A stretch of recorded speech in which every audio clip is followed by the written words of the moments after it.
அல்லாஹ் சுப்ஹானஹு வ தஆலா அவனது புத்தகம் அல் குர்ஆனிலே கட்டளையிடுகிறான், வஅதஸிமு பிஹப்லில்லாஹி ஜமீஆ வலா தஃபர்ரகு. கட்டளை, நீங்கள் எல்லோரும் அல்லாஹ்வுடைய கயிற்றை குர்ஆன் சுன்னாவை பற்றி பிடித்துக் கொள்ளுங்கள், அதிலே நீங்கள் பிரிந்து விடாதீர்கள். வலா தஃபர்ரகு, பிரிந்து விடாதீர்கள். ஏன் தெரியுமா? வத்குரு நிஅமத்தல்லாஹி அலைக்கும், உங்களுக்கு அல்லாஹ் செய்த அருள்கொடையை நினைத்து பாருங்கள். இத் குன்தும் அஅதாஅன் ஃபஅல்லஃப பைன குலூபிக்கும், நீங்கள் எதிரிகளாக பகைவர்களாக இருந்தீர்கள், உங்களை அல்லாஹ் ஒன்றிணைத்தான், உங்கள் உள்ளங்களை அல்லாஹ் ஒன்றிணைத்தான். ஃபஅஸ்பஹ்தும் பினிஅமதிஹி இக்வானா, அவனுடைய அருளால் நீங்கள் சகோதரர்களாக மாறினீர்கள். ஆம், சகோதரத்துவத்திற்கு எடுத்துக்காட்டாக வாழக்கூடிய சமூகம். நாங்கள் எல்லாம் இரத்தங்களையும் உடல்களையும் போன்றவர்கள், கட்டிடங்களை போன்றவர்கள் என்று அல்லாஹ்வுடைய தூதரிடந்து வழிகாட்டப்பட்ட சமூகம் இன்று ஒரு முஸ்லிமை பகைத்துக் கொண்டு எதிர்த்துக் கொண்டு கொள்கை அடிப்படையிலும் கருத்து வேறுபாடுகள் அடிப்படையிலும் பிரிந்து நார் நாராகி சிக்கு நூறாகி இருக்கக்கூடிய நிலைமையை பார்க்கிறோம்.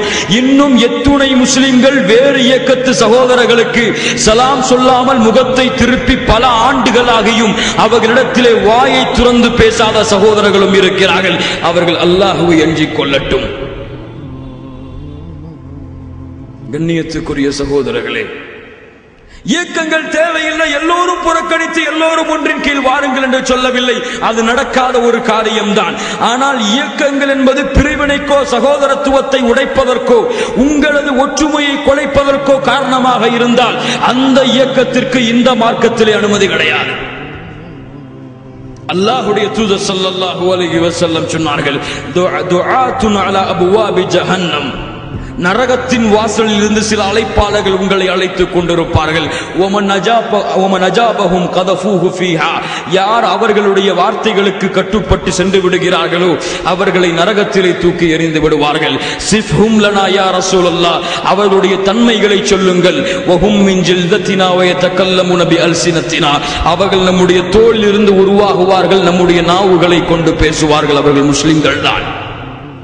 அல்லாஹ்வுடைய தூதரை அந்த காலத்திலே நாங்கள் எப்படி நடந்து கொள்வது? தல்ஸமு மஅ ஜமாஅத்துல் முஸ்லிமீன வ இமாமஹும், அந்த நேரத்திலே முஸ்லிம்களுடைய ஜமாஅத் எதில் இருக்கிறதோ அதோடு நின்று விடுங்கள், பிரிந்து விடாதீர்கள். அப்புறம் ஹுதைஃபா அவர்கள் கேட்டார்கள், அல்லாஹ்வுடைய தூதரே, எந்த ஒரு ஜமாஅத்தும் இல்லை, கூட்டாக எந்த ஒரு தலைவரும் இல்லை, மக்கள் எல்லாம் பிரிந்து நின்று கொண்டிருக்கிறார்கள், இப்போது நான் எங்கே சேர்வது? அல்லாஹ்வுடைய தூதர் ஸல்லல்லாஹு அலைஹி வஸல்லம் சொன்னார்கள், அந்த கூட்டத்தில் நீங்கள் ஒன்றில் சேர்வதை விட மரத்தின் வேரை பற்றி பிடித்துக் கொண்டு மரணிப்பது மேல். நான் பொதுவான இயக்கங்களை பற்றி குறிப்பிடவில்லை, பொதுவான ஜமாஅத்துகளை பற்றி குறிப்பிடவில்லை. அல்லாஹ்வுடைய மார்க்க பணிக்காக பெயர்களை வைத்துக் கொண்டு நடைபோடக்கூடிய இயக்கங்களை பற்றி குறிப்பிடவில்லை. அவர்கள் எல்லோரும் நடைபோடுவதற்கு இந்த மார்க்கத்திலே அனுமதி இருக்கிறது.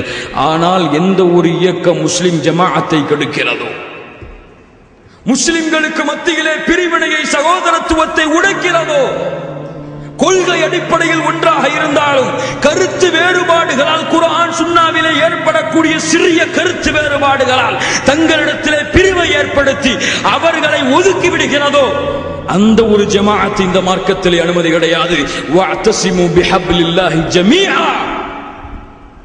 நீங்கள் எல்லோரும் குர்ஆன் ஹதீஸை பின்பற்றி ஒற்றுமையாகுங்கள், பிரிந்து விடாதீர்கள் உங்களுக்குள். அல்லாஹ் சொல்லுகிறான். பிரிந்து விட்டால் என்ன நடக்கும் என்று அல்லாஹ்வுடைய தூதர் ஸல்லல்லாஹு அலைஹி வஸல்லம் சொன்னார்கள், எதிரிகள் காத்து கொண்டிருப்பார்கள், பிரிந்தவுடன் ஒட்டுமொத்த சமூகத்தையும் தரைமட்டமாக்கி விடுவார்கள். ஆம், இந்த சமூகம் குர்ஆன் சுன்னா என்ற அடிப்படையில் அல்லாஹ்வுடைய வேதம், அல்லாஹ்வுடைய தூதருடைய வழிகாட்டுதல் இது போதும் என்று எப்போது குர்ஆன் சுன்னாவிலே ஒற்றுமையாகி தௌஹீதிலே உறுதியாகி லா இலாஹ இல்லல்லாஹ் என்று ஒரே நேர்கோட்டிலே இருந்து கொண்டு ஒரு முஸ்லிம் சமூகம் குரல் கொடுத்தால் அந்த குரலை 7 வானத்திற்கு மேல் இருக்கக்கூடிய அர்ஷின் அதிபதியான அல்லாஹ் கேட்டு உடனடியாக பதிலளிப்பான். அதுவரை அல்லாஹ்வுடைய உதவி இந்த சமூகத்திலே வராது. இதுதான் அல்லாஹ்வுடைய தூதர் ஸல்லல்லாஹு அலைஹி வஸல்லம் சொன்னாங்க, அல் ஜமாஅத்து ரஹ்மா ஒற்றுமையாக இருப்பது ரஹ்மத், வல் ஃபிரகத்து அதாப், பிரிந்து விடுவது வேதனை. அல்லாஹ்வுடைய தூதர் ஸல்லல்லாஹு அலைஹி வஸல்லம் சொன்னார்கள், என்னுடைய சமூகம் 73 கூட்டங்களாக பிரியும். பனி இஸ்ரவேலர்கள் 72 கூட்டங்களாக பிரிந்தார்கள். அதில் 72 கூட்டமும் நரகத்திலே செல்லும். இல்லா வாஹிதா, என்னுடைய உம்மத்திலே ஒரே ஒரு சமுதாயம் தான் சொர்க்கத்திலே செல்லும், மற்ற எல்லா கூட்டங்களும் நரகத்திலே செல்லும். அல்லாஹ்வுடைய தூதர் ஸல்லல்லாஹு அலைஹி வஸல்லம் இடத்திலே கேட்டார்கள், அல்லாஹ்வுடைய தூதரே, அந்த கூட்டம் யார்? வஹியல் ஜமாஅ, ஜமாஅத்தோடு வாழக்கூடியவர்கள். மேலும் சொன்னார்கள், மா அன அலைஹி வ அஸ்ஹாபி. மேலும் ஒரு ஹதீஸிலே, அல்யூம், இன்றைய தினத்திலே நானும் என் தோழர்களும் எந்த கொள்கையில் இருக்கிறோமோ அந்த கொள்கையில் உறுதியாக ஒற்றுமையாக இருக்கக்கூடிய சமூகம், இந்த சமூகத்தை உருவாக்குங்கள். அல்லாஹ்வும் அல்லாஹ்வுடைய தூதருடைய காலத்திலே, அல்லாஹ்வுடைய தூதருடைய சஹாபாக்களுடைய காலத்திலே இல்லாத விஷயங்களை உருவாக்கி இருக்கக்கூடிய கூட்டங்கள் எல்லாம் இந்த கூட்டத்திலே வராது. அதிலே ஒற்றுமையானால், குர்ஆன் சுன்னாவை அறிந்து இதுதான் மார்க்கத்தின் அடிப்படை என்று தெரிந்து எந்த ஒரு சமூகம் இதே ஒற்றுமையை கடைபிடிக்குமோ, கருத்து வேறுபாடுகள் என்பது சஹாபாக்களுடைய காலத்திலிருந்து அல்லாஹ்வுடைய தூதருடைய மரணத்திலிருந்து மறுமை நாள் வரை இருக்க போவதுதான். ஆனால் இந்த கருத்து வேறுபாடுகள் எந்த ஒரு மார்க்க அறிஞர்களிடத்திலும் எந்த ஒரு சஹாபாக்களிடத்திலும் இப்படிப்பட்ட பிரிவையும் பிளவுகளையும் ஏற்படுத்தியதில்லை. ஆனால் ஷைத்தான் இந்த சமூகத்தை பிளந்து கொண்டிருக்கிறான் ஒவ்வொரு நாளும். இதுவெல்லாம் இன்பம் என்று நினைத்து இந்த சமூகம் தங்களுடைய பாதையை அமைத்துக் கொண்டிருக்கிறது. ஒற்றுமையாகாத வரை அல்லாஹ்